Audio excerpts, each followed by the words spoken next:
Buenas tardes nuevamente a todas, todos, todes. Le damos la más cordial bienvenida a este conversatorio, Subjetividades y Emociones, desde el SICOM, Centro de Investigación en Comunicación. Para nosotras y nosotros es un gusto contar con la presencia de tanto las ponentes y el ponente, de Nefer Muñoz, de María Aparecida Ferrari, de Marta Rizo García y de Lisbeth Araya Jiménez. Les voy a hablar muy cortito a nombre del SICOM, nada más para pues agradecer esta iniciativa que desde el programa Procesos Organizacionales y Comunicación se está desarrollando y para pues felicitar esta apertura al diálogo regional que significa este conversatorio y otra serie de actividades que hemos tenido la oportunidad de realizar en el SICOM en este año.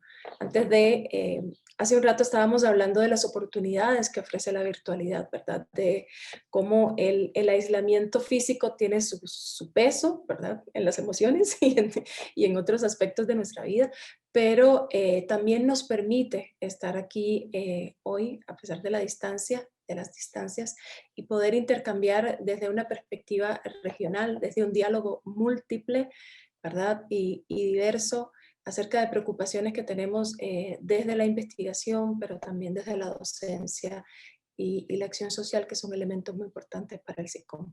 Entonces, creo que estamos todas y todos acá para escuchar a nuestras invitadas e invitados. Entonces, nada más les deseo una jornada muy provechosa y nada, desde el SICOM aquí estamos abiertas a recibir este tipo de actividades y este tipo de intercambio. Adelante.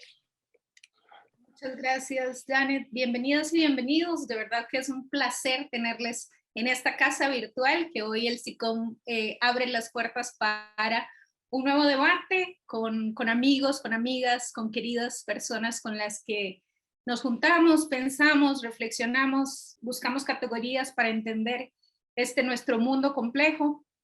Y hoy tengo el placer de presentarles a nuestra moderadora, que es la querida profesora María Aparecida Ferrari.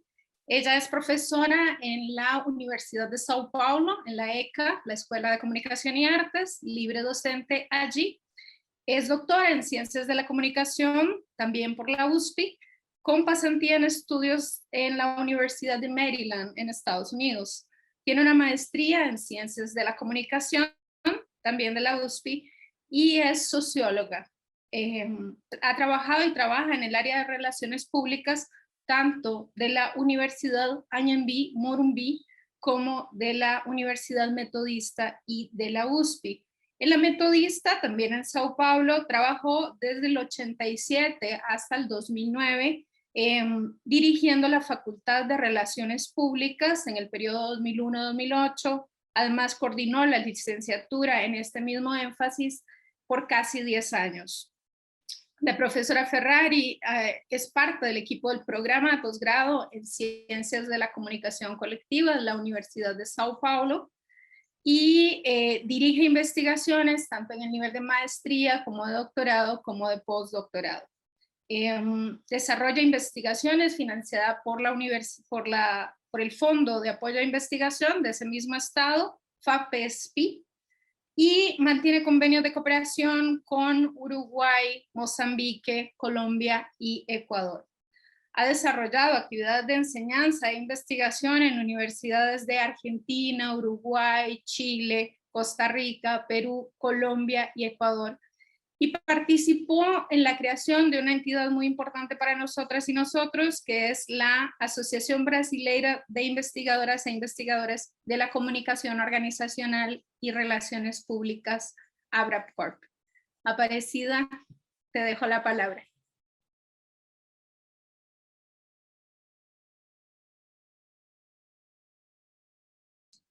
El micrófono. Estás mutada, el micrófono. O microfone está fechado. Perdón. Buenas tardes a todos. Es un placer estar con amigos, conocidos, investigadores de América Latina. y como buenos latinos creo que el conversatorio va a ser un espacio muy interesante para empezar a debatir temas tan importantes. Yo quisiera agradecer y saludar en primer lugar a la profesora Janet Martínez, directora del SICOM, y agradecer a la Universidad de Costa Rica por abrir ese espacio de reflexión y también agradecer la presencia de la profesora Lisette Marroquín, que es coordinadora del programa de procesos de comunicación y organización. Y veo que hay varios profesores, investigadores de la Universidad de Costa Rica, de Brasil, de México, Colombia y probablemente de otros países que aquí de América del Sur. Yo quiero en primer lugar hacer un saludo especial a un profesor, a un investigador que hoy completa 100 años, que es Edgar Morin. Creo que es una inspiración para nosotros, ¿no? ¿Será que llegaremos a 100 años con esa lucidez y con esa clareza de pensamiento, ¿no? Él ha recibido homenajes hace más de una semana y ha participado de varias conferencias. Entonces, yo pensé que deberíamos prestar un homenaje a él como filósofo, como sociólogo, que ha aportado tanto para el área de la comunicación, ¿no? Y además acabó de publicar un libro que se llama Lecciones de un ciclo de vida. O sea, qué maravilloso. Entonces, es un buen inicio para nuestro conversatorio, ¿no? Una inspiración para que lleguemos a 100 años como él. Ojalá. Bueno, esse conversatório creo que nace con la tesis de Lisbeth Araya, que se llama Felicidad Instrumental en Organizaciones y Cooperativas Costarriqueñas.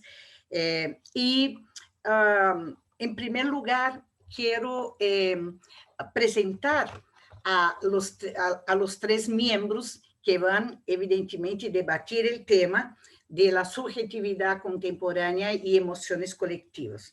Entonces, hablando un poquito de Lisbeth es costarriqueña, un poquito brasileña, porque pasó 4 años ahora haciendo sus estudios de doctorado en la Universidad Federal de Río de Janeiro. Tienen un máster en Comunicación y Desarrollo por la Universidad de Costa Rica. Es licenciada en Psicología por la misma universidad, formada por el Instituto Costarricense de Psicodrama. Actualmente es docente de la Escuela de Comunicación y también del programa de posgrado en Comunicación. Investiga en el Centro de Investigaciones de Comunicación, el SICOM, que ya hablamos, y en el Instituto de Investigación en Educación. Ha coordinado proyectos e investigaciones en el sector cooperativo costarricense desde 2004 y pertenece a la Red Nacional de Investigadores en el Estudio Sociocultural de las Emociones en México.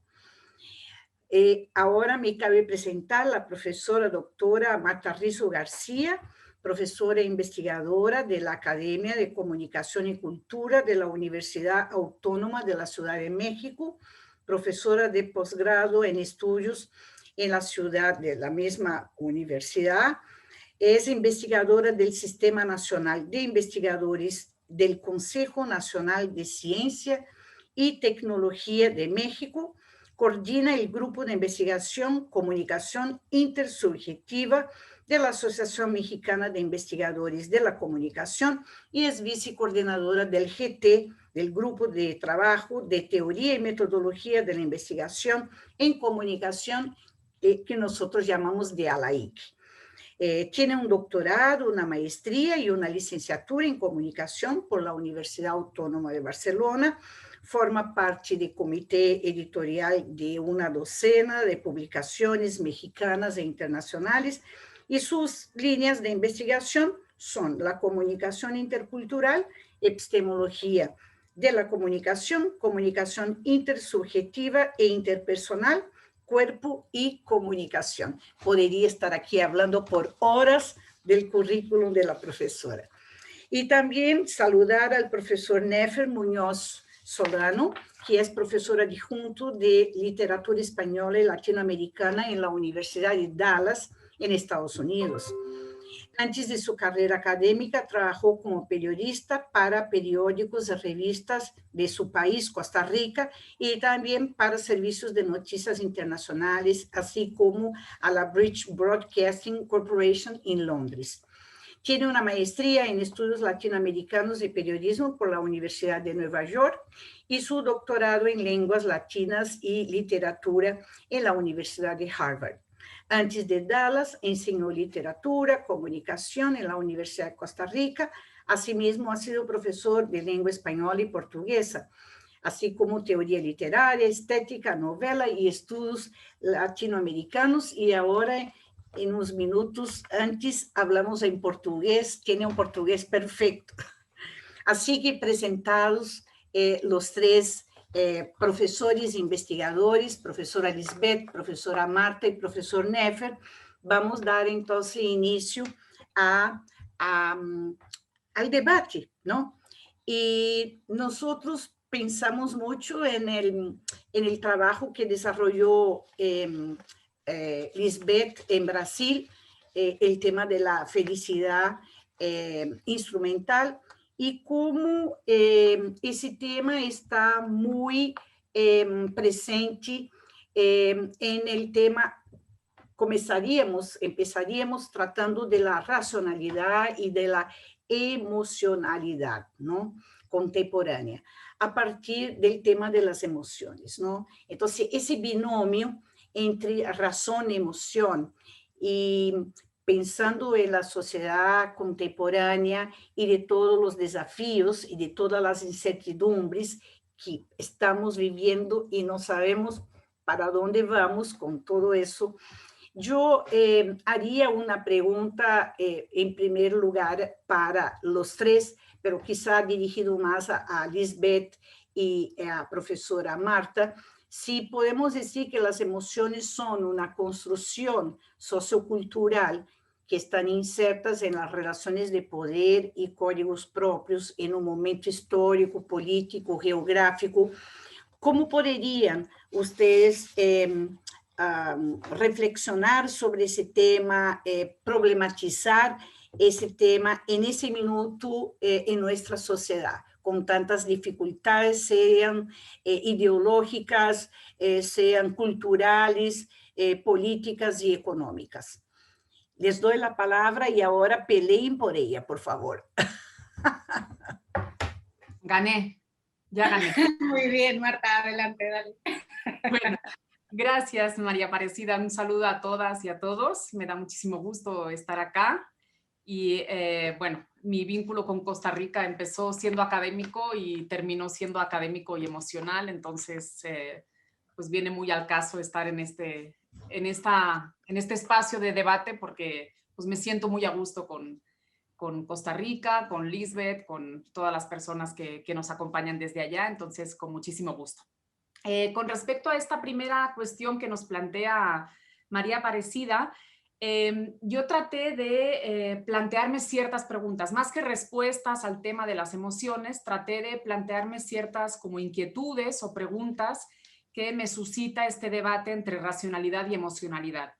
Primero, me gustaría ver que en el mundo de lo académico ya no lo viéramos como una dicotomía, ¿sí? No se viera como algo, como un juego de contrarios, como algo opuesto, o eres más racional o eres más emocional. Entonces me parece que ese es un primer obstáculo que tenemos en el mundo académico, dicotomizar ese continuum de lo racional y lo emocional. Creo que ese sería un primer planteamiento que yo haría, la necesidad de trascender esa dicotomía y plantearla como pues algo que coexiste, ¿sí? Pues en todas y en todos, y que así debe ser, ¿no? No podemos plantearlo como un juego de contrarios. Yo me planteaba justamente en nuestra labor como académicas, como académicos, como profesoras, profesores, ¿qué está sucediendo con esta falsa dicotomía entre razón y emoción en estos procesos de construcción de conocimiento que parece que privilegian mucho lo racional y no lo emocional, ¿sí? Lo digo en otras palabras, creo que se nos enseña mucho a pensar, pero no a sentir, ¿sí? Y cuando sentimos cosas no sabemos qué hacer con ellas. Y eso sucede desde que nacemos, crecemos, nos desarrollamos, y creo que el mundo académico, desafortunadamente, ¿sí?, no quiero generalizar, pero desafortunadamente sí fortalece mucho más esa formación racional y convierte en muy residual la formación emocional, las competencias emocionales, el saber gestionar nuestras emociones, etcétera, ¿no? Entonces, una primera pregunta que yo me hacía como profesora es: ¿cómo estamos en estos procesos formativos favoreciendo esta formación también emocional y no dándole tanto peso únicamente a lo racional? Obviamente, como comentaba María Aparecida, claro, las emociones son constructos socioculturales y siempre son situadas, ¿sí? Es muy distinto hablar de una emoción en un determinado país o en otro país, o en un determinado momento de una persona o en otro determinado momento, ¿no? Entonces, nuestras biografías únicas e irrepetibles también nos van situando en diferentes estados emocionales, ¿no? Y eso obviamente tiene impacto en nuestra labor en la construcción de conocimientos. Entonces, mi primera preocupación que me gustaría también discutir es qué sucede en nuestra labor académica y profesional ante esta dicotomía tan forzada entre razón y emoción, ¿sí? ¿Y por qué seguimos descartando tanto lo emocional como si nos pareciera el lado oscuro del conocimiento, el lado dramático, el lado poco científico, el lado poco serio, ¿no? Entonces, todas estas cuestiones que afortunadamente las personas que estamos acá seguramente queremos romper, pero me parece que el mundo académico todavía no está preparado para eso, ¿no? Yo dejaría mi primera idea aquí, esperando que también detone un poquito la respuesta de Lisbeth. Gracias. Gracias, querida. Sin duda, yo comparto las... Perdón. Aparecido. No, Okay. justamente para decir que siga, sí, perfecto. Muy bien. Yo comparto con Marta la idea de que necesitamos abandonar esta lógica binaria que aprendimos, como dice Fabricio en el chat, hace mucho tiempo y muy estructuralmente, ¿verdad? Partimos el mundo en binarios, partimos la realidad, la amplísima y compleja realidad la pensamos en opuestos. Y esa simplificación es en sí misma no solo equivocada, sino profundamente limitante para el aprendizaje de la complejidad de la vida. Yo concuerdo además con Marta en la idea de que necesitamos la teoría decolonial y otras líneas teóricas desarrolladas en las universidades del buen vivir que nacieron y crecieron en zonas indígenas, plantean que somos seres sentipensantes, ¿verdad? Esta interacción permanente, porque las emociones en las ciencias sociales han tenido muchas maneras de estudiarse, ¿verdad? Algunas más cercanas a la biología, como fue por mucho tiempo en la psicología, la aproximación más orgánica, la emoción es lo que el cuerpo siente, sentimos miedo porque tenemos una respuesta galvánica a la piel, ¿verdad? O estamos tristes porque lloramos, esa perspectiva mucho más orgánica, mucho más biológica, que por mucho tiempo se tuvo, por ejemplo, en la psicología, en las ciencias sociales, pero también hemos ido cambiando hacia líneas más, diríamos, aristotélicas, como las de Martha Nussbaum o la misma Sarah Hammett, que entiende, como bien dice Marta, que es mucho más complejo, no es el cuerpo y su organicidad, no es la cabeza separada del cuerpo. Les invito de una vez a ver un documental hermosísimo que se llama Lo humano, una realidad entrañable, me parece que es la traducción. Y en ese documental se plantean investigaciones recientes que nos enseñan cómo no solo en la cabeza hay neuronas, hay en otras partes del cuerpo ese nivel de procesamiento que nosotros entendimos limitadamente como cerebral, no es exclusivo de la cabeza, ¿verdad? De nuevo, esa dicotomía, como bien decía Marta, no nos sirve más, no nos sirve más para explicar la realidad. Yo creo además que nosotros, justamente por haber relegado las emociones a un segundo plano, no sabemos qué hacer con ellas, como bien planteaba Marta, y eso nos, hablando de subjetividad y hablando de la relación que tenemos nosotros con los otros, con las otras, con les otros, es muy difícil desde la inhabilidad de lidiar con lo emocional, crear vínculos afectivos, y luego seguramente tendremos oportunidad de hablar más de esto. Pero, ¿qué hago yo si de repente me siento triste y no sé lidiar con la tristeza? ¿Qué hago yo si de repente la ira me embarga y entonces reacciono porque no tengo una educación emocional para trabajar sobre esto? Pero además, porque bien dicen varios de los autores, Ian William Miller, por ejemplo, que lo que nos conecta con los otros humanos no es tanto la forma en la que pensamos, porque ahí podemos partir de nuevo de lo geográfico y de lo político particular, pero sobre todo lo humano emocional es lo que nos puede conectar con cualquier ser humano en cualquier lugar del mundo, ¿verdad? El ver a alguien llorar, no importa si habla francés, italiano, ¿verdad? O vive en Botsuana, el llanto nos va a conectar emocionalmente y nos va a vincular, nos va a dar la capacidad de vincularlos. Entonces, cierro esta primera reflexión sumándome a las palabras de Marta, y además complejizando, porque también Sara Hamed nos regaló justamente esa complejidad a la que Marta refería, y pensando en el gran profesor que hoy cumple 100 años y su propuesta de que miremos el mundo complejamente.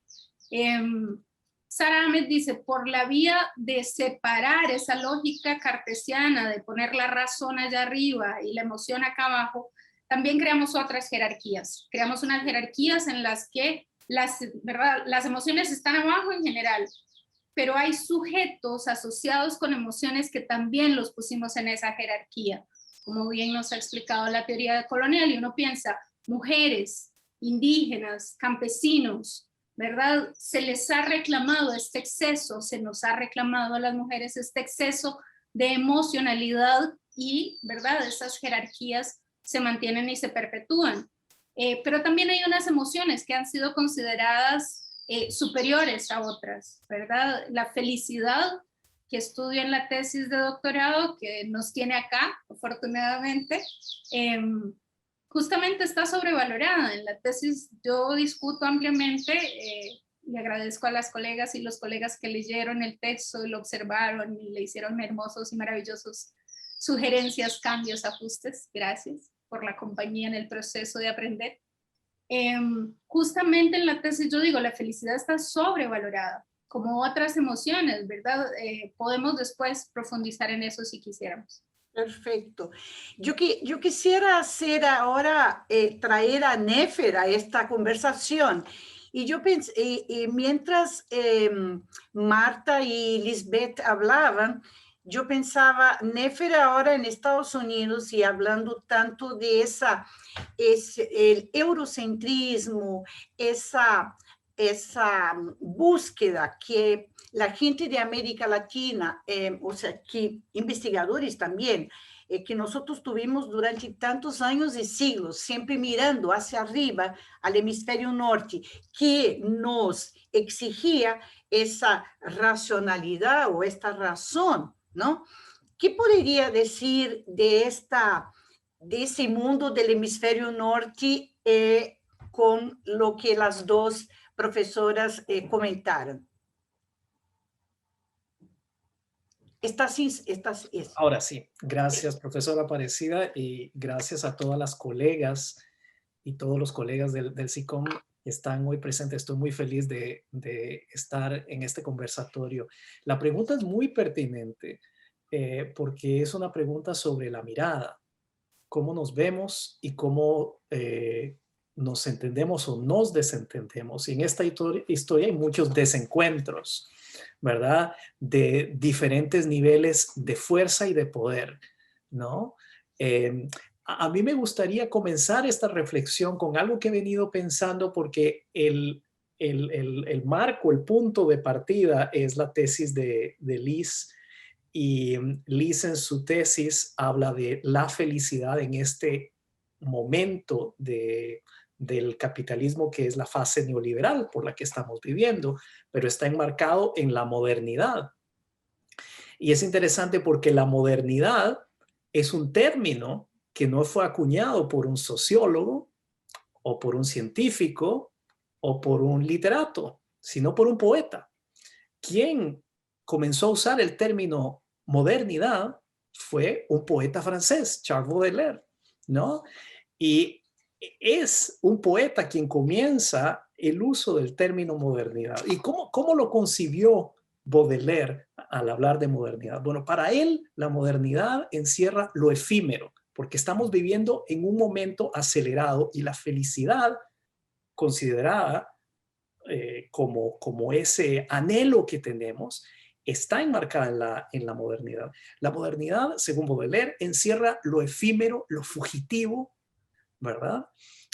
La mitad contingente del arte que sirve para dilucidar lo eterno y lo inmutable, es decir, entre lo efímero y lo eterno.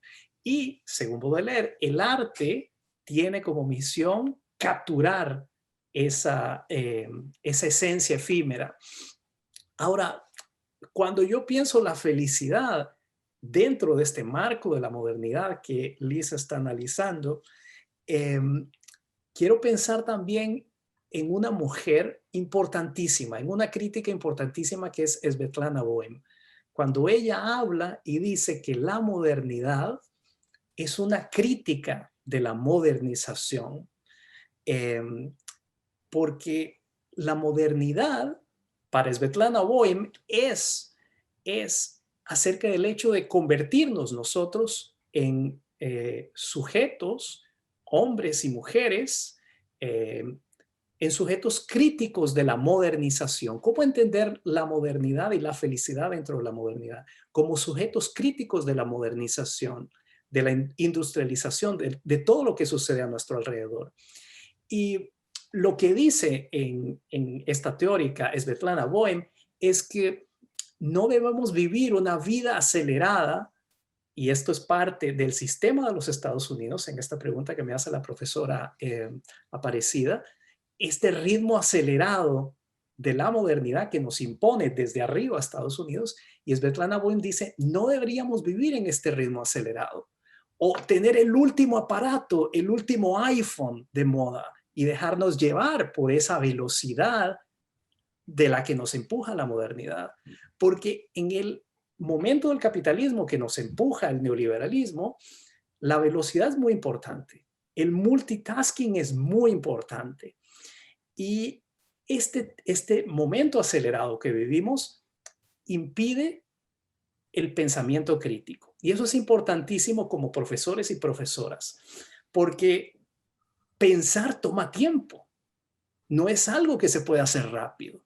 Y la cultura contemporánea tiene un ritmo muy, muy acelerado que no nos permite tomarnos el tiempo para pensar. Por eso Svetlana Boym y otros críticos hablan y trabajan el tema de la nostalgia, ¿no? Como una enfermedad. Y la nostalgia como una enfermedad que nace en la modernidad. Y aunque en apariencia, cuando sentimos nostalgia, pensamos que tenemos un anhelo por un espacio, que añoramos un espacio, en realidad lo que dice Svetlana Boym es que la añoranza en la nostalgia, cuando sentimos nostalgia, es por otro ritmo de tiempo, ¿no? Y por eso llama Svetlana Boym a un movimiento del pensamiento despacio, un movimiento del pensamiento devagar, porque es muy importante que nos tomemos el tiempo para pensar y para reflexionar. Y esa es mi primera, mi primera reflexión a partir de lo que me pregunta la profesora Aparecida. Desde el norte está esta presión de la velocidad. Y yo creo que como profesoras y como profesores, algo que tenemos que reflexionar es que debemos de resistir y ejercer una resistencia a esa velocidad imponente que nos impide el pensar. Así que yo comenzaría esta primera reflexión desde el norte de los Estados Unidos ejerciendo una resistencia al mismo sistema de los Estados Unidos que nos impone esa velocidad que nos impide pensar, ¿no? Y cómo repensar la felicidad, no en una dicotomía, no en algo que se puede alcanzar individualmente, sino desde la tesis de Lisbeth en cómo se puede alcanzar colectivamente, cooperando. Exactamente. Y mientras Nefer hacía estos comentarios, yo también pensaba en el momento actual que vivimos, o sea, en esa pandemia, en el trabajo de home office y cómo todo tiene que ser veloz, todo tiene que ser racional. Y yo voy entonces a agregar un ingrediente que es la violencia. Y paso la palabra a ustedes. ¿Qué les parece eso? Porque creo que sí, estamos en un estado de que la gestión tiene que ser racional y que todos tienen que trabajar bajo una premisa. Entonces, no hay cómo disminuir la velocidad, no hay cómo tener el tiempo para pensar, y eso, a mi juicio, es una violencia, ¿no? Una violencia a las personas y yo diría en especial a la mujer que ahora tiene como doble, triple jornada entre trabajo, el cuidado y la atención. Lisbeth o Marta, ¿quieren hacer algún comentario sobre eso?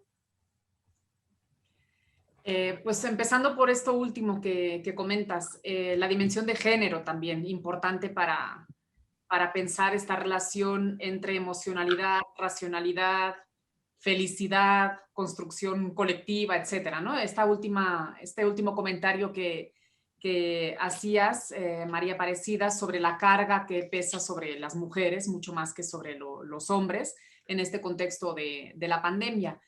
Pero es tan terrible y tan tan violento este como imperio de lo racional que incluso está mal visto decir no puedo, ¿sí?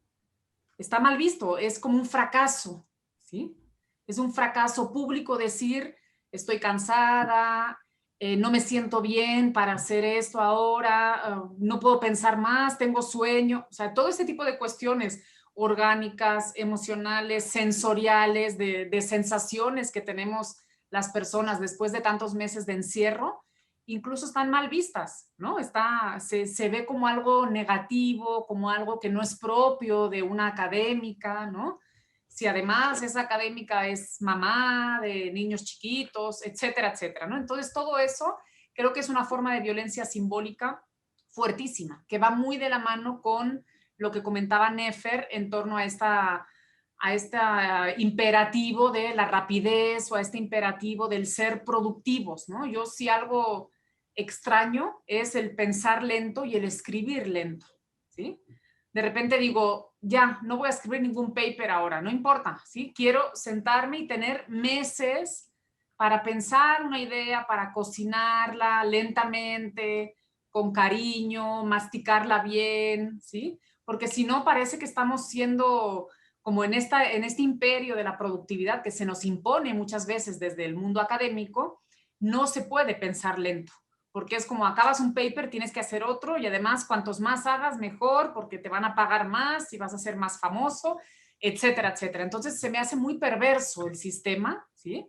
Visto así, este sistema rápido, veloz, que premia esta productividad poco lenta, ¿sí? Y comparto muchísimo esta necesidad como de sentarnos, de sentarnos y de sentirnos, ¿no? Y de decir, bueno, también puede suceder, que yo eso lo discuto muchas veces con colegas académicas y académicos, que a veces no tengamos nada que decir académicamente. También sucede, ¿sí? Y no pasa nada, no nos tiene que dar vergüenza decir, bueno, es que ahora mismo no tengo sobre qué escribir, necesito estudiar unos meses, necesito cultivar un poquito más esta idea porque ahora mismo no tengo nada que escribir. Bueno, esto ya es el fracaso absoluto en el mundo académico, ¿no? Entonces, son formas de violencia que creo, como María Aparecida comentaba, que pesan más sobre la mujer, pero que sí tienen que ver con esta racionalización extrema del mundo académico y del mundo en general, ¿sí? y con esta idea de la competitividad, de la productividad, de todas estas idades, ¿sí?, que nos pesan y que nos impiden de alguna manera este trabajo pues mucho más artesanal, que es como debiéramos ver la construcción de conocimiento, ¿no? Para mí es más cercano a la elaboración de, no sé, de un plato que después haga sentir bien, o sea, es más como una, no como una receta de cocina, ¿no? Pero deberíamos tener como ese tiempo de cocinar lentamente nuestras ideas y de no estar produciendo como si fuéramos así maquiladores, maquiladoras de conocimiento. El conocimiento no se puede hacer rápido si quiere ser un conocimiento efectivo y afectivo, ¿no? Entonces, por ahí lo dejaría yo ahora a ver qué dice Lisbeth. Excelente, excelente. Yo quería decir, nos falta tiempo para el ocio, ¿no? O sea, no hacer nada. Y eso existía, yo digo existía porque en mi universidad en ese minuto yo no puedo.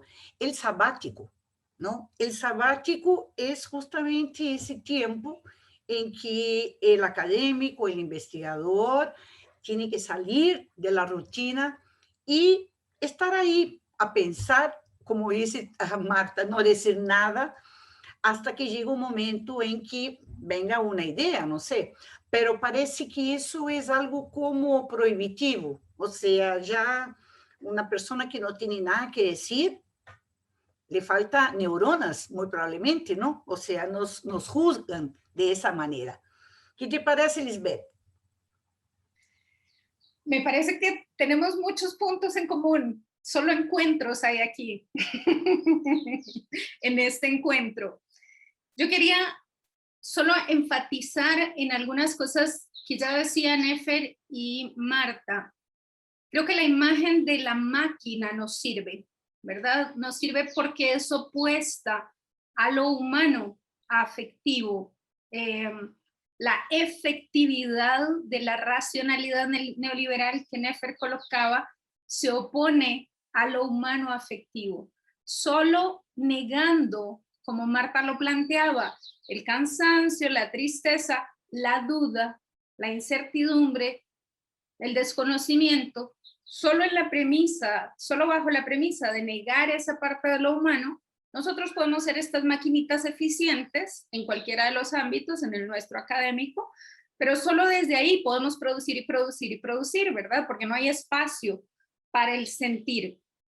La producción en serie nos lleva, por una parte, entonces, a la desconexión con nuestras propias emociones, pero también, y yo insisto en esto porque es una de las preocupaciones que tengo, a la desconexión con los otros. Nefer lo decía muy hermoso.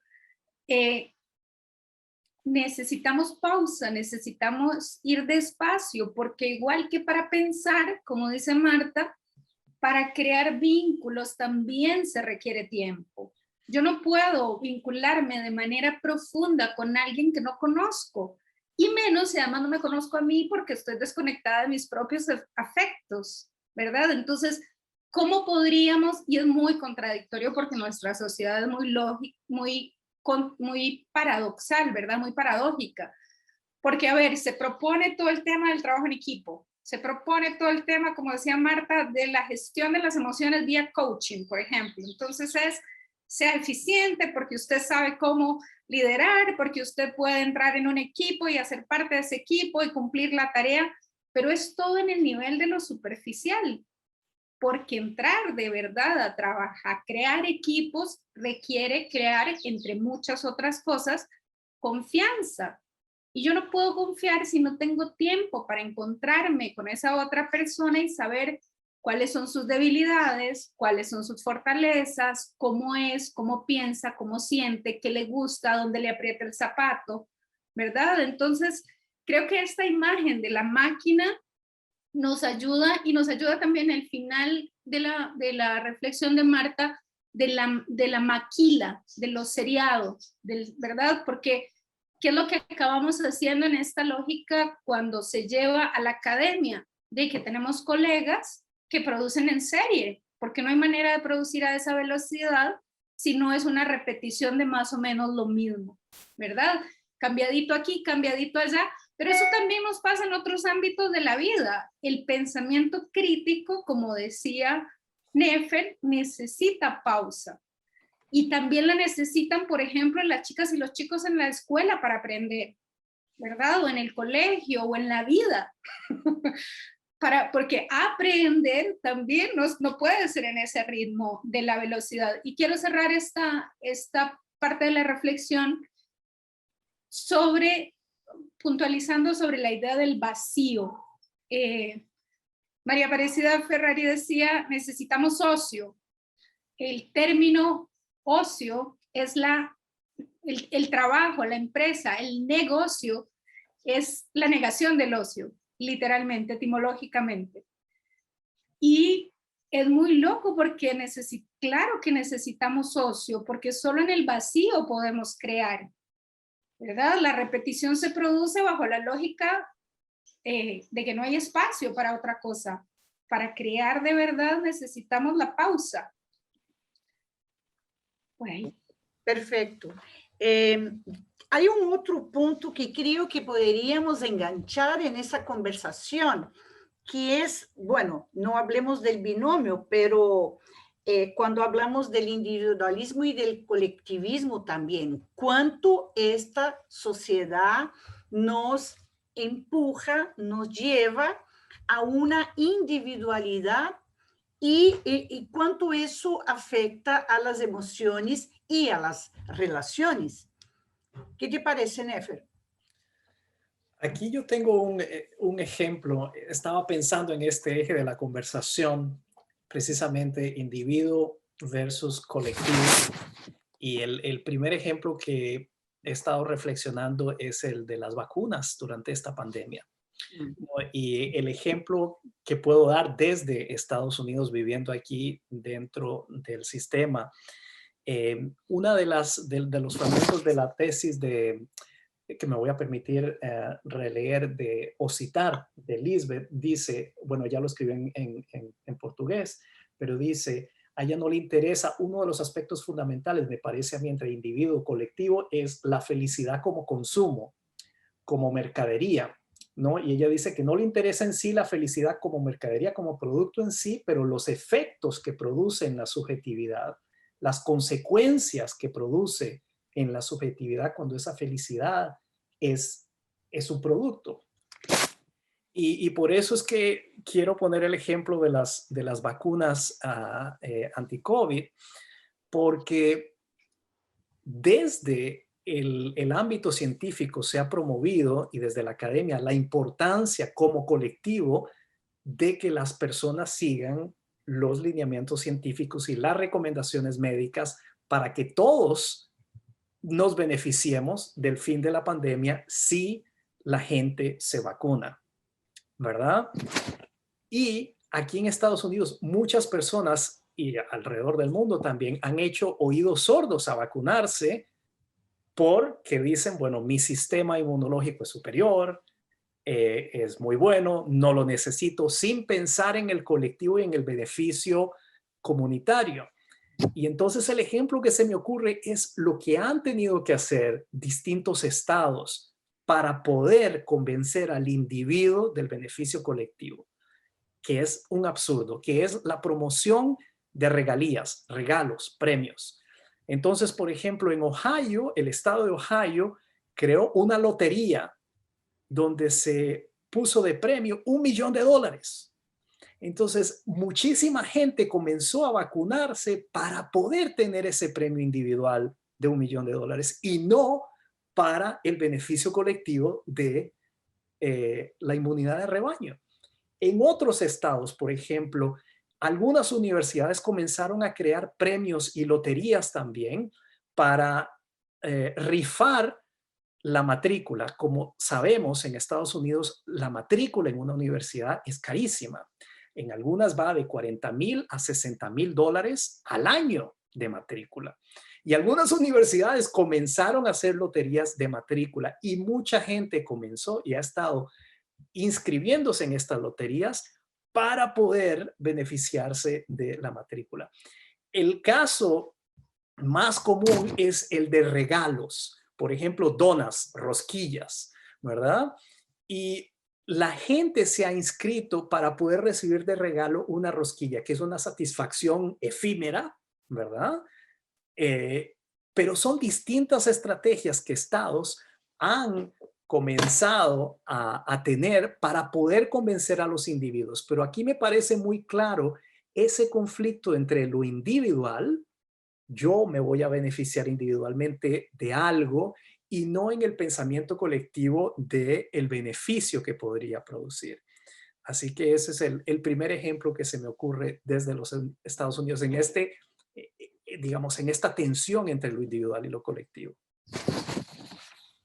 Súper, súper interesante. En Brasil pasó al revés, que ya se descubrió que muchas personas ya tomaron la tercera dosis de la vacuna, porque pusieron en el Facebook que estaban, o sea, de una manera ilícita, se vacunaron por tercera vez porque quieren viajar. O sea, es un caso de individualismo a la potencia. O sea, la vacuna que debería ser a otra persona, o sea, la misma, se tomó la primera, la segunda y no satisfecha, trató de tomar la tercera dosis de la vacuna. O sea, un individualismo total. Y eso cuando uno piensa que América Latina, ¿no?, a siglos atrás, vivíamos en un colectivismo, o sea, en un estado de mucho más colectivismo de que vivimos hoy día. O sea, por esa mirada tan del norte que tenemos, de la gestión, de los modelos eficaces, eficientes, nos tornamos cada vez más individualistas. ¿Qué te parece, Marta? ¿Algo a comentar sobre eso? Sí, quería comentar que justamente, bueno, a raíz de este ejemplo que nos está compartiendo Nefer y de estos muchísimos otros ejemplos que pudiéramos encontrar con respecto a este auge del individualismo que creo que es cada vez mayor en diferentes países, ¿no? Mi conocimiento es sobre todo desde México y desde España. En los últimos 20 años, bueno, llevo 21 años viviendo en México, he observado muchísimos cambios hacia el individualismo. Yo antes presumía de un mayor nosotros, una mayor sensación de colectividad, una mayor sensación de comunidad, y creo que desafortunadamente por dijéramos, un empuje global, ¿sí?, pues estamos cada vez más invadidos de individualismo. Por eso, y ahí yo quisiera como defender la necesidad de pensar la comunicación como ese espacio, ¿sí?, de comunión, como ese espacio de puesta en común, y no necesariamente como se ve pues muchísimas veces en muchas de las escuelas y facultades de comunicación del continente, únicamente como los medios, como los dispositivos técnicos, ¿sí? Por eso yo siempre regreso al origen etimológico de la comunicación, el que dijéramos que la asocia con esta puesta en común, con esta sensación de comunidad, con esta construcción de un nosotros más allá del yo, y creo por eso firmemente en la necesidad de apostar por el campo de la comunicación como un campo que nos permita transitar pues de este individualismo a el colectivismo, ¿no? Hablando un poco de estos ismos que tanto le gustan a Lisbeth, ¿no? Entonces, creo justamente que es la comunicación el espacio idóneo para pensarlo. Acá en el chat estaban comentando que acerca de la teoría de la interacción social, etcétera, ¿no? Todas estas aproximaciones teóricas que ponen énfasis en el vínculo, en la relación, más que en el proceso técnico, que en la difusión, que en lo lineal, ¿sí? Es decir, todas aquellas maneras de concebir la comunicación que la ven como más asociada a esta puesta en común, yo creo que no solo es el pasado y el origen etimológico de la comunicación, sino que tiene que ser el presente y el futuro de cómo y desde dónde pensarla, ¿no? Me parece que de otra manera este individualismo va a seguir pues atrozmente premiando a las personas en lo individual y deshaciéndonos de esta capacidad de pensar en un nosotros que se privilegie por encima del yo, ¿no? Esta era como una idea que quería comentar, ¿no? Meter como mi cuchara acerca del concepto de comunicación para que no perdamos de vista que puede ser justamente como este espacio de encuentro, ¿no? Más allá de lo técnico, más allá de lo mediado, más allá de los dispositivos, etcétera. Sí, Marta, mientras tú hablabas, yo pensaba mucho en, o sea, estoy totalmente de acuerdo contigo en, en esa comunicación, pero esa comunicación nosotros deberíamos presionar, por ejemplo, las escuelas de administración, las escuelas de medicina, porque el contenido que, por ejemplo, las escuelas de gestión, de administración tienen de comunicación es algo ridículo. O sea, todavía están hablando de comunicación instrumental. Cuando estas personas que van a egresar de las escuelas de administración, por ejemplo, van a ser los CEOs y los directivos de las empresas. ¿Y qué saben ellos de comunicación? Como producción de sentido, nada. O sea, la escuela de comunicación, por supuesto que vamos, que estudiamos, que tenemos investigadores con esa mirada, la que tú dices, pero tenemos que llevar a otras unidades de la universidad, por ejemplo, la escuela de administración, esa mirada de la comunicación, porque si no, todo va a seguir igual. O sea, esa mentalidad del ejecutivo, del gestor de la organización. Sí, completamente de acuerdo contigo, María Aparecida, pero creo que primero también nos tenemos que convencer desde dentro de las escuelas de comunicación, ¿sí? De tener como esa mirada más firme de este concepto de comunicación, de esta idea de comunicación, y obviamente sí trasladarla hacia otros espacios formativos y profesionales, ¿no? El mundo de la medicina, por ejemplo, también adolece mucho de esta dificultad, ¿sí? Así casi que son como un cero a la izquierda en cuanto a la emocionalidad a la hora de transmitir a veces diagnósticos, pronósticos de las enfermedades, etcétera. Yo he dado cursos a enfermeras, a médicos, a personal de salud acá en México, y muchas veces me dicen, es que no sé cómo informarle a alguien que se va a morir, por ejemplo, ¿sí? ¿Cómo puedo nombrar la muerte? ¿Sí? ¿Cómo puedo nombrarla sin que quede muy técnico, sin que quede, o sea, no tienen muchas dificultades en cuanto a comunicación humana, ¿no? Entonces, creo que también sirve este debate, y por eso yo sí digo que la comunicación tiene que estar al centro de esta discusión en muchas disciplinas, obviamente, ¿no? Pensarlo desde la comunicación, pero un poco para movernos en diferentes espacios, ¿no? Estoy completamente de acuerdo. A mí me gustaría agregar algo a lo que decía Aparecida, porque me parece muy pertinente su reflexión sobre el mundo de los negocios y de la administración. Y yo creo que tiene que ver con lo que Lisbeth apuntaba en su tesis, cuando ella decía que en este modelo alcanzar la felicidad se ha convertido en algo individual, en una decisión, que es algo totalmente falso, ¿no? Y cómo las empresas se han desligado y cómo el Estado también se ha desligado de ese colectivo de alcanzar la felicidad. Y el ejemplo que a mí se me ocurre es algo que me pasó, que es con las licencias de maternidad y de paternidad. Cuando tienes un niño o una niña. Yo tengo 2 hijos, un niño y una niña, y la más reciente fue la pequeñita, que nació hace casi 2 años, y yo pedí licencia de paternidad en mi universidad. La gente de recursos humanos se asustó, paternidad, pero además que enseño en el sur de los Estados Unidos, que es muy diferente al noreste de los Estados Unidos culturalmente. Y me decían que nunca antes ningún profesor había pedido licencia de paternidad. Ahora, la licencia que pedí fueron 2 semanas, tampoco fue algo muy largo, ¿no? Pero pedí y me la concedieron. Lo que descubrí fue que la ley de los Estados Unidos garantiza, la ley federal, que como hombre o mujer puedas pedir licencia de paternidad o maternidad. Está garantizado. Lo que es difícil es que la empresa tiene que concederlo, pero la empresa decide si paga o no. Te da la licencia, ¿no? Garantizada sin pago, pero la empresa decide si te remunera o no. Como yo pedí solamente 2 semanas, me la remuneró la empresa, lo que fue algo insólito porque mis compañeros, ¿cómo vas a pedir licencia paternidad? ¿Para qué? ¿Pero cómo? Bueno, yo quería acompañar por lo menos por 2 semanas a mi esposa en esas semanas tan difíciles, pero me di cuenta de lo difícil. Si eso me pasó a mí, que soy hombre, a las mujeres es todavía peor.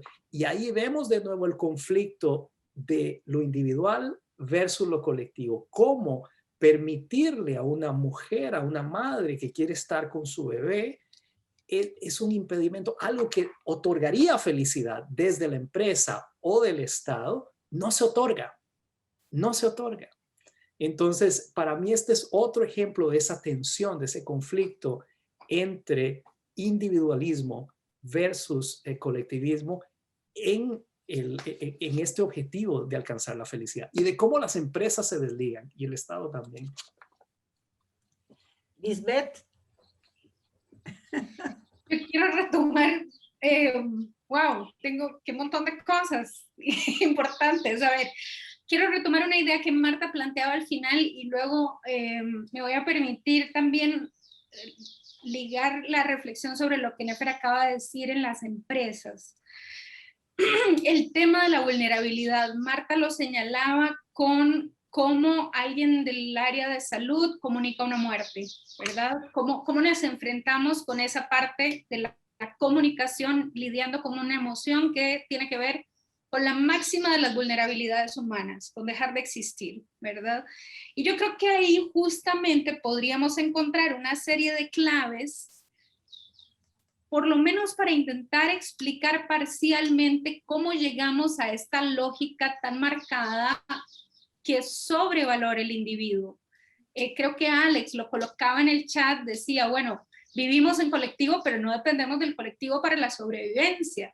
Solo un ser humano como nosotros, educados en estas sociedades contradictorias, podemos partir de ese presupuesto. Solo nosotros, hay gente de otras épocas, o como decía Marta, nosotros mismos hace unos años, tendríamos más claro que dependemos estructuralmente del colectivo, porque si no hay agricultores que produzcan, no comemos, porque si no hay personal de salud que nos atienda, no sobrevivimos, porque si no hay un Estado que nos dé seguridad básica en salud y no nacimos en una familia rica, pasa como Nefer nos puede contar que pasa en Estados Unidos, que te morís en la puerta del hospital porque el seguro no paga lo que te está pasando. Pero hemos sido educados para pensar que somos autónomos, que somos autosuficientes, que somos independientes, que elegimos libremente, ¿verdad? O sea, hemos sido educados para creer que nosotros no necesitamos y no dependemos de una cantidad inimaginable de colectivos a la cual estamos absolutamente sujetos. Pero en esta lógica de yo lo puedo todo, yo soy un ganador, yo compito, ¿verdad? Yo me basto, mi opinión es suficiente, llegamos a las paradojas que Nefer nos contaba de cómo una persona dice, yo no creo en las vacunas, y yo pienso, pero es que la ciencia y el dogma fueron opuestos desde el inicio de los tiempos. Usted no cree en la ciencia, usted cree en Dios, si le parece, ¿verdad? O en los dioses o en lo que crea, ¿verdad? Pero que las personas digan, yo estoy por encima del conocimiento científico que por décadas ha desarrollado las vacunas y ha probado en N cantidad de contextos cómo funcionan, solo puede venir de un sujeto que cree que está por encima de los hechos, ¿verdad? Que ese es el proceso como hemos sido educados para pensar. Y eso es muy complicado porque, como bien decía Freud, hace exactamente 100 años, nosotros somos unos bichos estructuralmente sociales, tan sociales que nos importa hasta la cara fea que nos hizo la persona, hombre o mujer que nos atendió en la caja del supermercado. Tan sociales hoy que si no tenemos suficientes likes, que es la manera de la situación cotidiana contemporánea, nos parece, ¿verdad? Qué complicado. Entonces, el otro nos importa permanentemente aunque estemos educados para pensar que no. Y esto es una reflexión que me parece interesante, porque es una negación y es una complejidad y es una contradicción contemporánea que vivimos todo el tiempo. Esa pretensión de autonomía, esa pretensión de libertad para elegir, de primacía de la opinión personal. Y yo creo que como dijimos al inicio de esta rica conversa, esto es lo que nos parece, por lo menos a nosotros, hegemónico hoy, ¿verdad? Es lo que es mayoritario, pero Marcio lo colocaba muy interesante en el chat. Hay un montón de rupturas, hay un montón de organizaciones comunitarias que, por ejemplo, en el contexto de la pandemia, han demostrado que la manera en que sobrevivimos, en que salimos de esta y hemos salido de otras, es colectiva, ¿verdad? Por la solidaridad, por la ayuda mutua, por la compra local, por el consumo consciente, por la reflexión sostenible, en fin, las alianzas, por ejemplo, que en la jornada de investigación el equipo de Marcio nos compartió con las organizaciones comunitarias que tienen perfectamente mapeadas las necesidades locales y que la universidad funciona como un interlocutor válido para hacer diálogo, para hacer los diagnósticos, para diseñar juntos las estrategias, yo creo que nos demuestran que al mismo tiempo en que sí, lo mayoritario es el individualismo y esa educación para pensar que somos autónomos, independientes y libres para elegir, convive con estas otras alternativas que son la ruptura, que son permanentemente la disidencia, que es por la que preguntaba Luisa, ¿verdad? Podemos después profundizar si quisieran. Como tú dices, es una contradicción, pero yo veo que siempre por detrás de eso hay mucha violencia y cómo nosotros también naturalizamos la violencia. Eso creo que es un punto importante también en nuestra sociedad, ¿sí o no?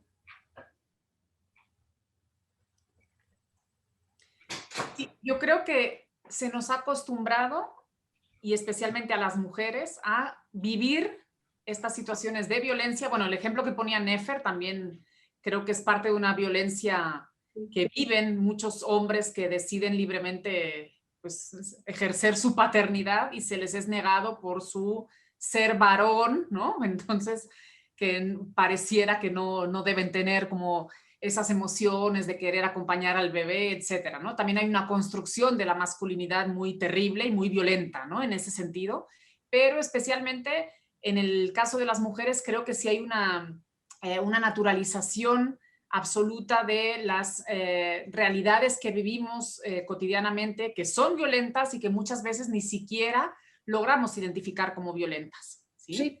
A veces simplemente decimos, ay, hasta pedimos perdón por estar cansadas, ¿no? Hasta ofrecemos una disculpa cuando no logramos hacer algo, ¿no? Entonces, toda esa carga, que es esa forma de violencia simbólica y violencia que comentábamos previamente, creo que, pues sí, la hemos naturalizado, la vivimos como de manera incorporada y a partir de ella actuamos, ¿no? Entonces, el nombrarla, más allá de la denuncia, ¿no?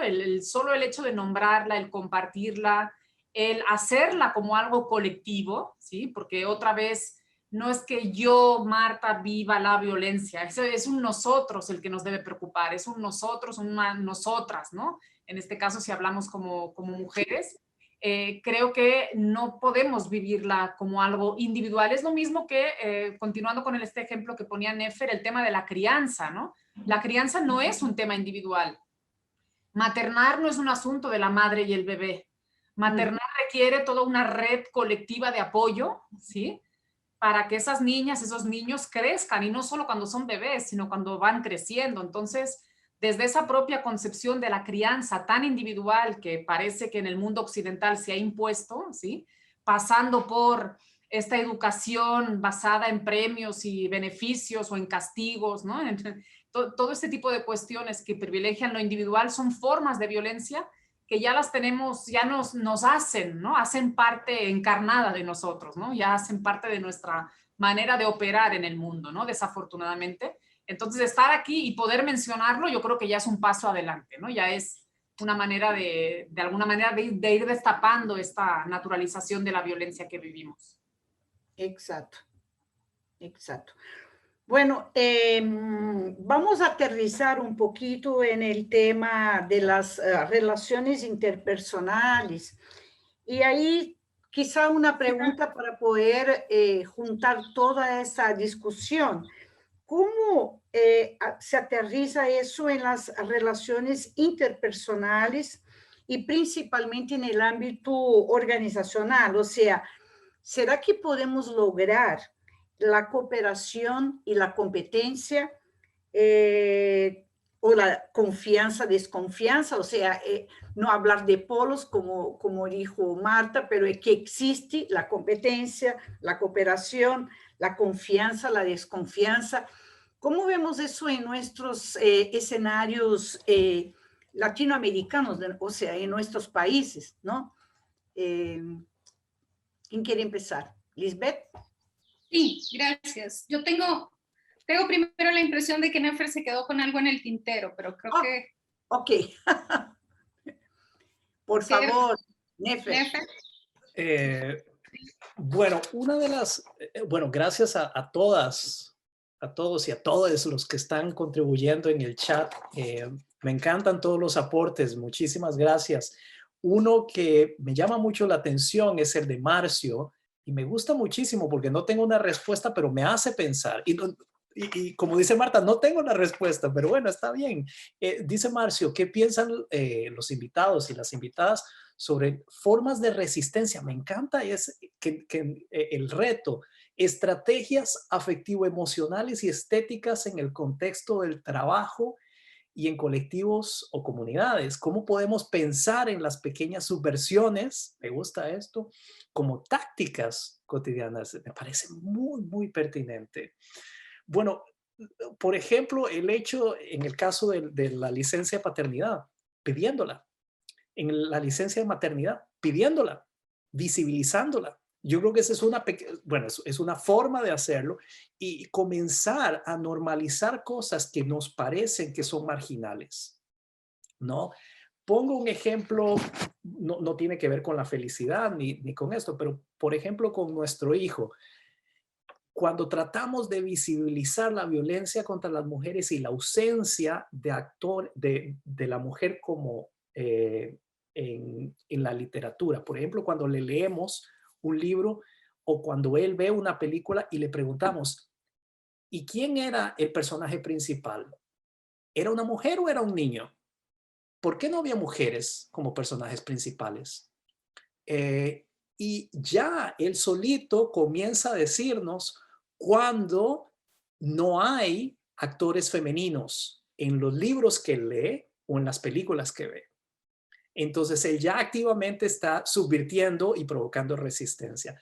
Así que voy a pensar en esto que dice Marcio para ver qué otras formas de resistencia podemos aplicar.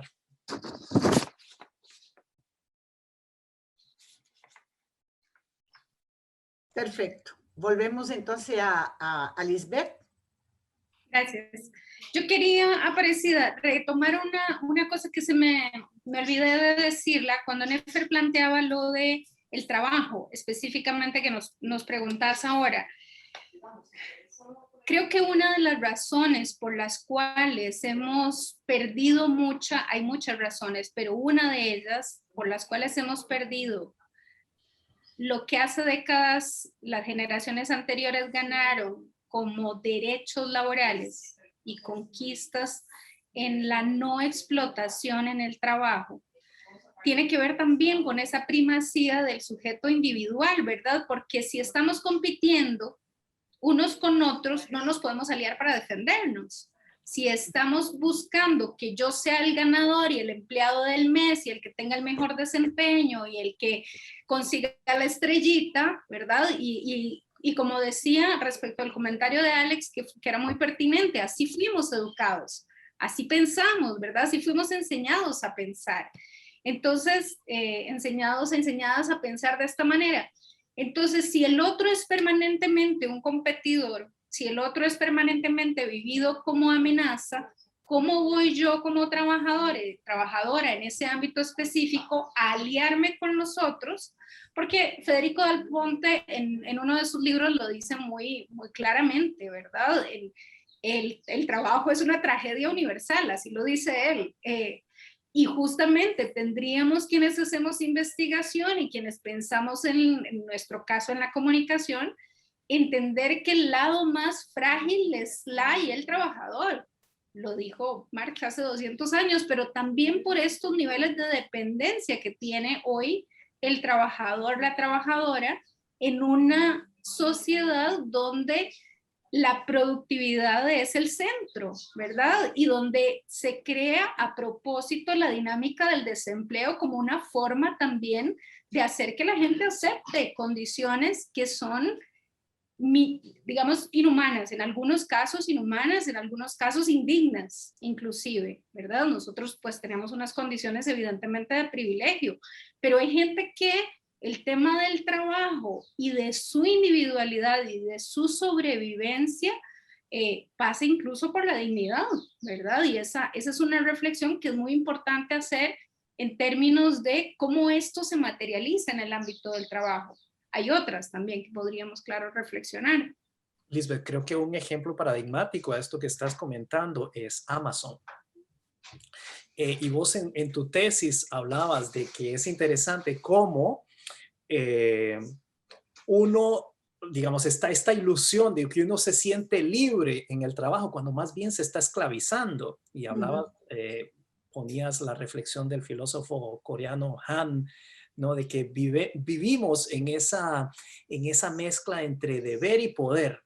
Estamos atrapados, pensamos que somos libres, pero nos estamos esclavizando. Y el ejemplo de Amazon, las condiciones en que las trabajadoras y los trabajadores de Amazon laboran es casi de esclavitud, ¿no? Sin pausas para poder ir al baño, sin pausas para poder comer. Y aún así se premia y se dice el que trabaja más, el que va menos al baño, el que toma menos tiempo para ir al restaurante, gana el premio del trabajador del mes. Entonces es una ilusión, ¿no? Es un espejismo que nos provoca esta situación laboral, ¿no? Donde se aspira a un modelo de felicidad que en realidad no es felicidad, ¿no? Así que el ejemplo de Amazon para mí es paradigmático de cómo explota a los trabajadores, haciéndoles sentir que lo que están haciendo es su deber. En efecto, yo creo que está pasando igual ahora con el tema de home office, porque tú tienes que rendir, y en otras condiciones, porque estar en la oficina, tú te dedicas las horas de trabajo allá, pero en la casa, con la familia, y la violencia familiar ha aumentado muchísimo, ¿no? La violencia por padres, por el esposo, por hermanos. O sea, estamos en ese minuto, en ese punto. Y muchas empresas ya han dicho que a partir del próximo año un número X de trabajadores seguirán trabajando desde sus casas. O sea, mira el poder que hay por detrás de todo eso, y la gente obviamente no tiene mucha salida. Es por muy ese pertinente lo que dices, ¿Sí o no? porque sí, es muy pertinente porque entonces se crea esta ilusión de que el trabajador y la trabajadora debe estar disponible 24 horas al día, los 7 días a la semana. Y eso también está pasando en la academia. Cuando un estudiante escribe a las 11 de la noche y espera que a las 11:05 ya haya recibido una respuesta, ¿no? Entonces, por eso yo creo que, volviendo a lo que decía Marcio, yo creo que las actitudes de resistencia es tratar de pensar despacio, devagar, ¿verdad? Es importante buscar otro ritmo, ¿verdad? Otros mundos posibles. Sin duda, y yo creo que además otra cosa que es una resistencia es mucho de pensar, como decía Marta, en el nosotros, ¿verdad? Volver al colectivo, no a yo, lo que yo puedo hacer en en esa lógica de sacrificarse en el trabajo es interesante porque Cecilia Peluso dice en uno de sus textos que es un sacrificio voluntario, pero yo creo que, digamos, es toda la lógica, ¿verdad?, de este sistema neoliberal, capitalista, en esta fase neoliberal, que nos ha inculcado tanto y tan bien. Hay otra autora, Julia Salgado, que dice, la lógica del emprendedor se tomó todos los ámbitos de la vida, ¿verdad? Y Wendy Brown y Melinda Cooper lo dicen también muy hermosamente. Es como pensar, dejamos que la lógica de emprender, de correr riesgos, de ser eficaces, de ser eficientes, de ser innovadores, de no tener miedo de arriesgar, se volviera la lógica con la que medimos toda la vida, ¿verdad? Y entonces estamos permanentemente pensando, incluso en nuestras relaciones afectivas, en la lógica del costo-beneficio. ¿Cuánto di? ¿Cuánto dio el otro? ¿Cuánto aporté? ¿Cuánto gané? Y esas palabras, yo creo que cuando vos decís, bueno, despacio es una manera de crear resistencia, pero también repensar los términos. Hablábamos el otro día en otro espacio sobre por qué es que le decimos competencias a las supuestas destrezas que tenemos en el ámbito laboral o académico. ¿Por qué competir es la manera en la que llamamos a algo que se supone que es positivo, ¿verdad? Entonces también, como decía Marta, tarea nuestra de construir esos términos, reformular la manera en que pensamos las relaciones con los otros en el trabajo y la manera en que estamos en el trabajo. Mauricio Lazarato y Antonio Negri dicen, siguiendo tu reflexión, Nefer, que el tiempo de la vida y el tiempo del trabajo dejaron de estar separados, ¿verdad? El tiempo del trabajo se está tomando los que en otro momento eran tiempos más claramente de vivir. Ahora comemos mientras trabajamos, ¿verdad? No hay pausa para comer, no hay pausa para dormir, no hay momento de desconectar, de realmente desconectar. Entonces, como si el tiempo, ¿verdad?, se fusionara, que es insalubre, claramente. Creo que justo esto último que están comentando Lisbeth y Nefer nos permite como ver qué está pasando con estas subjetividades, con estas relaciones interpersonales en el ámbito laboral nuestro, en este contexto de la pandemia, ¿sí? ¿Por qué muchas empresas, por qué muchas instituciones apuestan todavía al trabajo desde la virtualidad, a la larga, aunque se vaya superando poco a poco la pandemia, sin ver los riesgos que eso puede tener a corto, a mediano y a largo plazo en nuestras relaciones interpersonales? Porque trabajar en el mundo académico no solo es estar frente a una computadora con cuadritos donde vemos a los estudiantes y conversamos con ellas y con ellos, y donde prácticamente, bueno, yo al menos llevamos 1 año y medio sin conversar con colegas cara a cara, ¿no? Entonces, los encuentros en los pasillos también son productivos en las instituciones, ¿sí? Los cafés en la cafetería también son productivos en las instituciones. Ahí se pueden ocurrir temas de investigación, ahí se pueden producir otras cosas más allá de lo que académicamente sea válido, etcétera, ¿no? Entonces, sí está en riesgo las relaciones intersubjetivas, interpersonales en el ámbito laboral, al menos en el espacio de lo académico, en nuestro campo de desarrollo académico, porque muchas universidades le siguen apostando a continuar en esta lógica de lo virtual, que puede ser más productiva en el sentido que varios estudiantes tienen más facilidad quizás de conectarse que de ir a los campus en algunos casos, ¿sí? Pero no se están viendo las consecuencias, justo las consecuencias emocionales, las consecuencias en eso nosotros.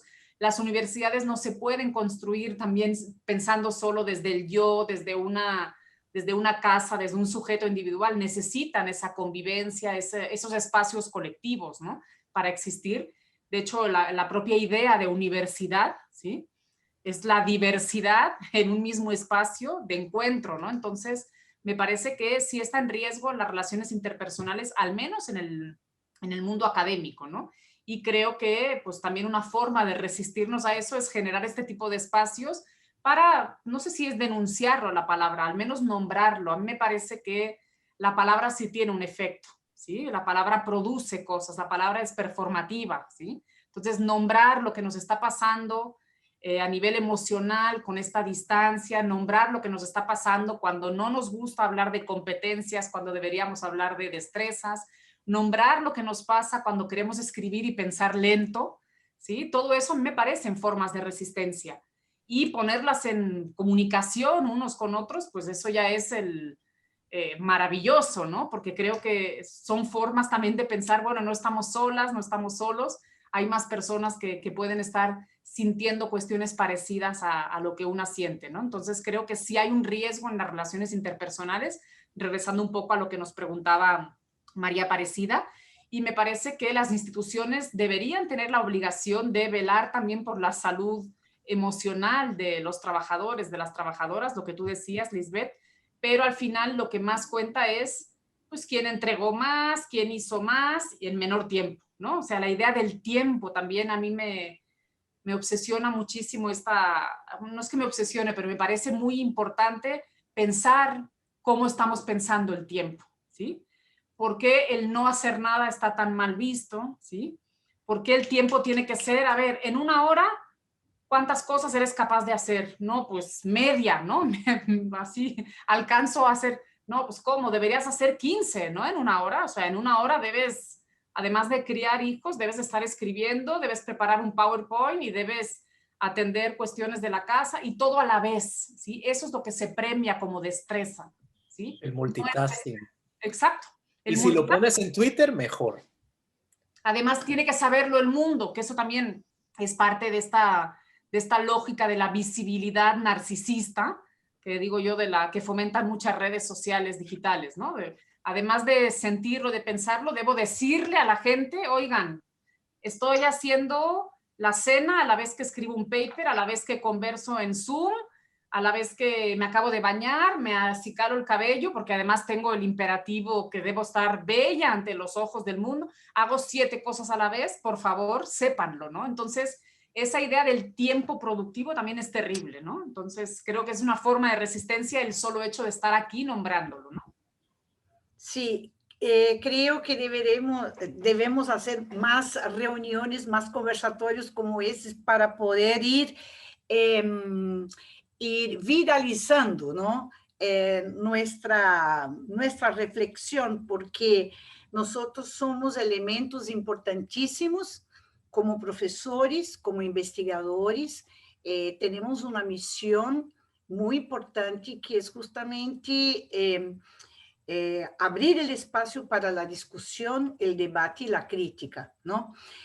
Ahora tenemos un espacio para preguntas. Y aquí hay montones en el chat, algunas ya fueron contestadas, pero hay una que dice, déjame ver dónde estábamos, porque Diana Costa, que es una de las profesoras, habla de la explotación, que también crea sus parámetros de calidad disfrazados de logro, de éxitos, ¿no? Y enseguida, Marcio dice, especialmente a Nefer, cuando dice que el grande Milton Santos, que fue un geógrafo, una persona increíble, que hablaba de la idea del hombre lento, ¿no? O sea, cuando tú hablabas de esa, que necesitamos frenar, ir más despacio, y Marta también, porque en ese mundo, o sea, no se puede ser crítico, tenemos que resistir a toda esa velocidad que nos impone ese capitalismo, y vamos a decir, el capitalismo inclusive en las universidades, ¿no? O sea, son las primeras a buscar que las aulas estén llenas con 70, 80, ahora por lo menos yo veo clases con 200 alumnos y un profesor y una pantalla. Entonces, con una pantalla, un profesor tiene que dominar 200 almas para poder abrir una discusión. Mira qué barbaridad, ¿no? ¿Qué más tenemos aquí? Catalina Soto dice, hay riesgos físicos también. Vengo de una sesión de fisioterapia por el atrofiamiento de mi mano derecha, ¿no? Que es el instrumento de trabajo. Fisioterapeuta me comenta que estos padecimientos se han incrementado por el tema del home office y pelo exceso de horas que trabajamos, ¿no? Margot habla de la construcción del imaginario del éxito llevado a la red social, que justamente la idea es ver cuántos likes yo voy a recibir por mi mensaje, ¿no? ¿Alguien de ustedes quieren comentar algunos de esos mensajes que hemos recibido? Sí, yo quería, Aparecida, reflexionar sobre esta idea de éxito que trae Margot y que planteaba Diana también, ¿verdad? Del logro disfrazado. La idea del vencedor, dice Vincent de Gaulle-Jacques, haciendo un análisis bien interesante de la sociología clínica, se nos ha instaurado como una práctica en los espacios laborales, ¿verdad? Esta idea de vencer, de ganar, el límite es nuestra fuerza, es una decisión personal.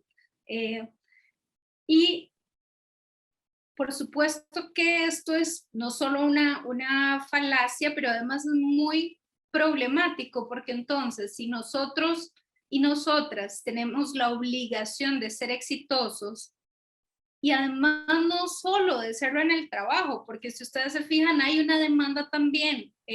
Nefer y Marta comentaban sus maternidades y paternidades. También hay una demanda cultural de ser una mamá y un papá eficientes y de tener unos hijos exitosos y de que se vean felices y de que avancen en las escalas de la escolaridad como se supone que tiene que hacerlo.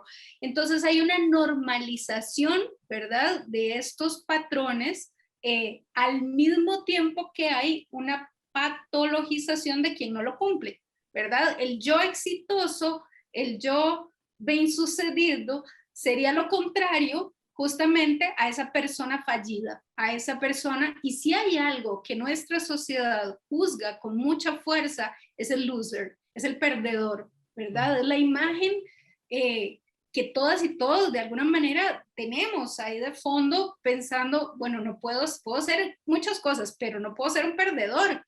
Y en el trabajo el desempleo se ha instaurado como la imagen per se del perdedor, ¿verdad? Entonces creo que es muy importante hacer estas reflexiones que planteaban, que traían Margot y que traía Diana.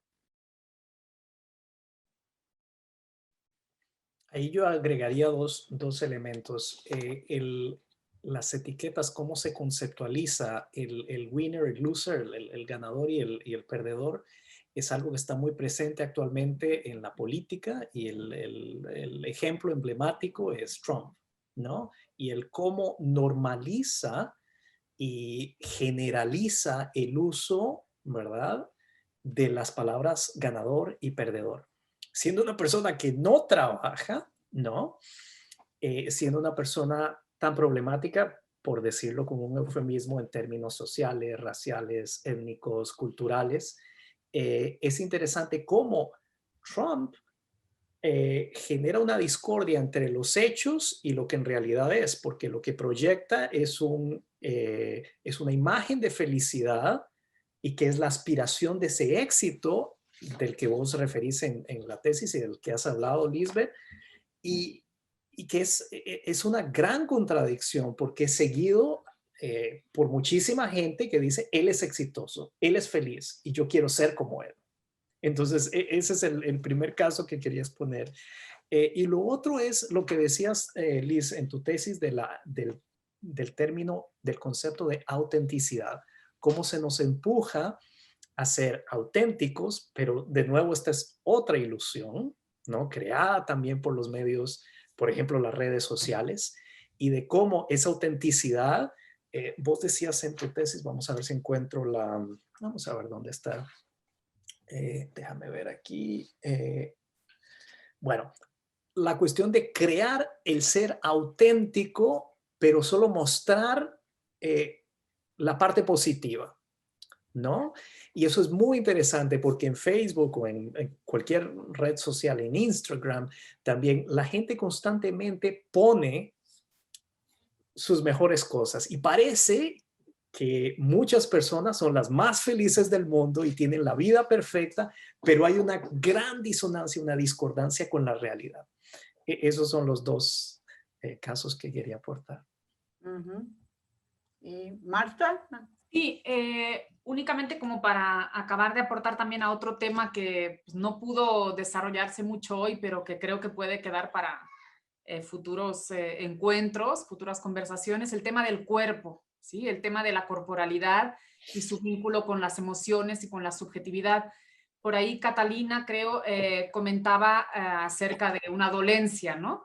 O sea, una dolencia física resultante del teletrabajo, resultante de una condición de pandemia, etcétera, pero en general, todo el asunto vinculado con nuestras propias autopercepciones corporales es muy residual también en toda la reflexión académica, como que no se ve como un objeto de estudio legítimo porque tiene que ver más con algo sensorial que con algo que pensamos, porque el cuerpo no lo pensamos, etcétera, ¿no? Entonces, sí me gustaría como dejar al menos latente mi interés por esta relación entre cuerpo y emociones, ¿sí? Que he venido trabajando en los últimos años, y porque creo que pensar el cuerpo, ¿sí? No se puede hacer sin sentir el cuerpo, es decir, no nos podemos desprender de nuestro propio cuerpo para pensarlo, ¿sí? Entonces creo que tenemos esa deuda como investigadoras, investigadores de la comunicación, también pensar desde los cuerpos a los cuerpos, ¿no? Entonces yo particularmente he estado interesada en articular pues todo lo que nos ha regalado, dijéramos, el giro sensorial en las ciencias sociales, el giro afectivo en las ciencias sociales y el giro corporal en las ciencias sociales, y me interesa muchísimo que desde la comunicación pensemos esas cuestiones corporales, emocionales, ¿sí? Que tienen que ver con estas discusiones que estamos llevando a cabo sobre maternidades y paternidades, sobre la propia noción del éxito, ¿sí? Detrás de muchísimas personas aparentemente exitosas, según como este parámetro de éxito, pues hay enfermedades, hay estrés, y el estrés se manifiesta corporalmente también. El estrés... Marta, el tema del cuerpo, Perdón. Marta, el tema del cuerpo me parece un tema fundamental. Es importantísimo. Hay un teórico, un crítico puertorriqueño que me encanta, que se llama Ángel Quintero, Ángel Chuco Quintero, y él trabaja el tema del cuerpo en la música, ¿no? Y él explica, volviendo al tema cartesiano, ¿no? La división entre la razón y la emoción, y cómo desde la cultura occidental se nos ha impuesto que la música, la manera de bailar, clásicamente la música es el ballet, y que se tiene un tempo, ¿no? La espina dorsal como centro y eje, pensando también muy europeamente como el centro y el norte, ¿no? Y Ángel Chuco Quintero subvierte todo esto, y él estudia lo que él llama las músicas mulatas. Y cuando habla de músicas mulatas, no son mujeres mulatas, sino las músicas híbridas que surgen de la mezcla, de la combinación, de la hibridación.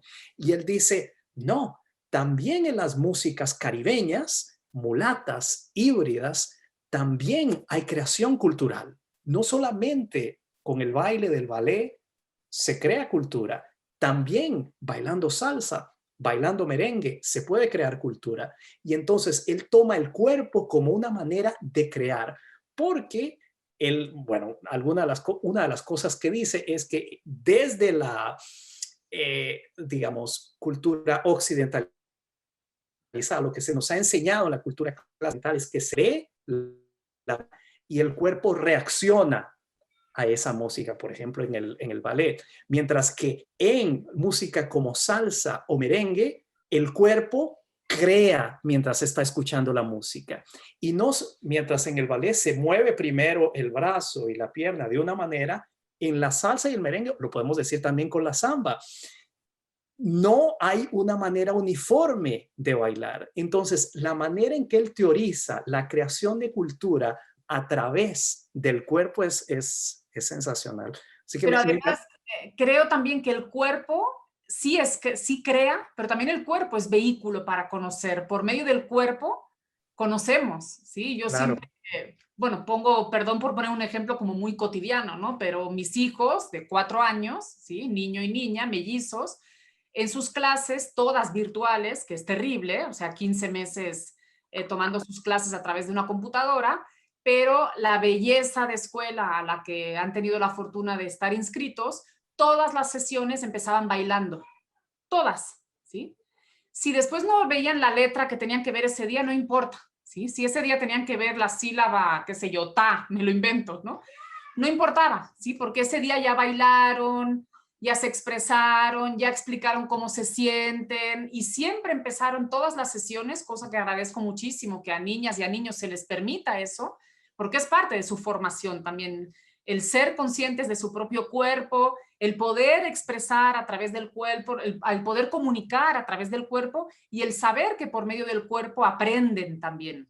Totalmente Tan importante es que una niña y un niño sepa identificar las partes de su cuerpo y sepa proteger su cuerpo, tan importante es eso. Bueno, yo creo que es mucho más importante que aprenda a leer a los 5 años, ¿sí?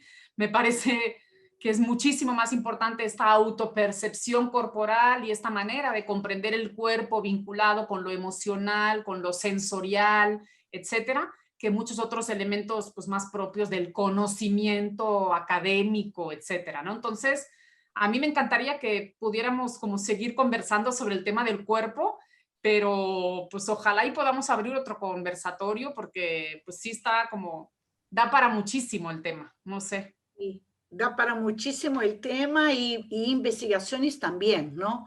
Porque mientras ustedes hablaban, yo pensaba en América Latina, cómo nosotros en América Latina somos mucho más de la música, del cuerpo, inclusive en Brasil por el tema del clima, ¿no? O sea, el cuerpo en Brasil tiene un significado muy distinto de otros países, principalmente de los países más fríos, ¿no? Y cómo se valora el cuerpo. Y yo pensaba que en las organizaciones, cuántas veces el cuerpo, como vehículo de comunicación, como decía Marta, habla, ¿no? Por ejemplo, en el caso del silencio organizacional.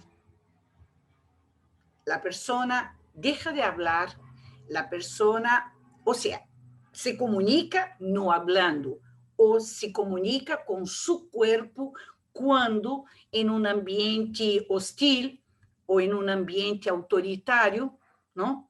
Ella se da cuenta que su palabra, por ejemplo, no vale nada en un grupo de colegas de trabajo o con su liderazgo, ¿no? O sea, con su jefe.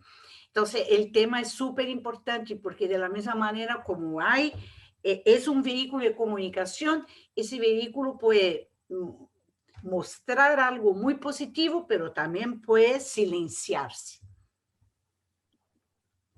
Sin duda, yo creo que podemos pensar en un siguiente espacio para que esto suceda y conversemos sobre el cuerpo. Sí. Aparecida, si les parece a todas y todos, podemos ir cerrando, ¿verdad? Porque creo que estamos en un buen momento para tomarnos un café. Tengo que retirar con muchísimo pesar, yo me tengo que retirar, me quedaría horas y horas y horas, pero justamente las extensiones de mi cuerpo, mis 2 criaturitas me reclaman y tengo ahí pues ese pendiente, pero pues no sé, es muy estimulante, no sé, me encantaría abrazarlas y abrazarlos a todos porque de verdad que esto es construir conocimiento y esto también es construir academia, mucho más que a veces que muchos congresos, ¿no? Perdón, pero desde ahí también pongo mi granito de resistencia al mundo académico más ortodoxo, ¿no? Principalmente en el momento en que estamos viviendo ahora. Creo que es fundamental. Agradezco muchísimo a Nefer, a Marta, a Lisbeth. Vamos a recuperar todas las preguntas que están aquí en el chat, porque esas preguntas nos pueden estimular para un próximo encuentro. Y yo agradezco mucho la invitación y paso la palabra a la profesora Lisette Marroquín. Gracias, María Aparecida, por tu moderación. Me parece que llevaste y orientaste muy bien esta conversación. Fue súper agradable, o sea, y eso creo que también hay que decirlo. Se compartieron ideas muy importantes, vinculadas a no solo, por ejemplo, nuestro quehacer académico, sino también eso que somos. Y yo creo que en esa conjunción de quién somos y qué hacemos, está un poco el tema que estábamos trabajando el día de hoy. Yo tomé algunas, bueno, muchas notas, de hecho, pasé escribiendo todo el rato, viendo caras, escribiendo, porque me pareció realmente muy interesante y quería retomar algunas de las ideas, sobre todo en torno a esta pregunta que se hizo sobre cómo podemos resistirnos, digamos, a esto que hemos llegado, ¿verdad? Y dentro de estas ideas, un poco para resistir lo que nos mencionaron tanto Nefer, Marta como Lisbeth, con esta provocación que genera su tesis doctoral, vemos, por ejemplo, la idea de retomar el pensamiento complejo y no pensarlo simplemente desde la dicotomía de lo racional y lo emocional, sino ver, y ahí yo quería que Lisbeth, pero esto queda para otra vez, que nos hable un poco desde Latinoamérica, desde el buen vivir, cómo esta idea de ser seres sentipensantes, ¿verdad? Y de esa articulación constante de esta falsa dicotomía, ¿verdad? Cómo esto se plantea, ¿verdad? Y cómo esto nos puede llevar justamente a sobrepasar esas dicotomías, reconocer también que las emociones han sido jerarquizadas, es decir, hay algunas que se han pensado de forma más o que son más importantes que otras, ¿verdad? Otro aspecto súper importante es la violencia simbólica que se naturaliza en las prácticas laborales y eso toca directamente un poco lo que trabajamos desde el programa de investigación. Y digamos, dentro de esas claves también hay una serie de cosas que nos hacen volver, ¿verdad? Regresar a otro uso del tiempo, a tomarse el tiempo, ¿verdad? Luego a volver a la raíz de la comunicación, a pensar en la comunicación como una comunión, como una puesta en común, como una generación de un nosotros, ¿verdad? Estas son algunas de las claves que nos dieron hoy estas tres personas tan interesantes que nos estuvieron conversando y que esperamos, y yo creo que va a quedar definitivamente para una parte 2, ¿verdad? Entonces, de esta forma, desde el programa de procesos de comunicación y organización, nos despedimos, les damos las gracias a quienes estuvieron tan activamente participando, y por ahí veo que Meli nos recuerda la evaluación, súper importante para ver si hacemos esta segunda parte. Y muchísimas gracias a todos. Muchas gracias a todas y a todos. Un abrazo muy fuerte. Gracias. Buenas noches.